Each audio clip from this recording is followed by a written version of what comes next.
السلام علیکم ورحمۃ اللہ وبرکاتہ۔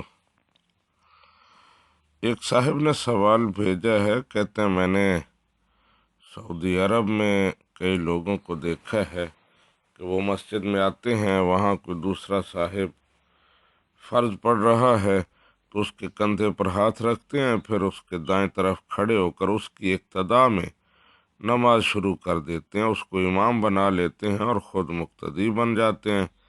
پھر جب تیسرا آدمی آتا ہے تو وہ اس دوسرے کو پیچھے کھینچ لیتا ہے اور دو پیچھے کھڑے ہو جاتے ہیں اور تیسرا آگے۔ تو کہتے ہیں کیا یہ ٹھیک صورتحال ہے؟ اگر یہ ٹھیک نہیں تو پھر صحیح طریقہ کیا ہے؟ اس سلسلے میں گزارش یہ ہے کہ یہ طریقہ ٹھیک ہے، اس میں کوئی ایسی غلطی نہیں ہے۔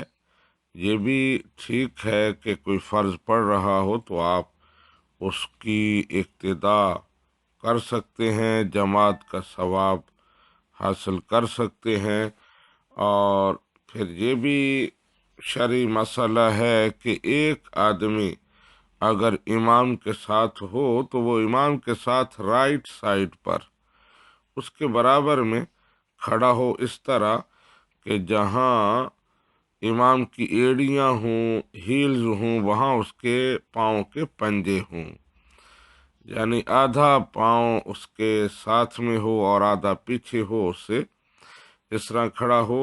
اور جب کوئی تیسرا نمازی آئے تو وہ اس کو اشارہ کرے، ہاتھ لگا اور وہ پیچھے آ جائے اور دونوں مل کر پیچھے صف بنا لیں۔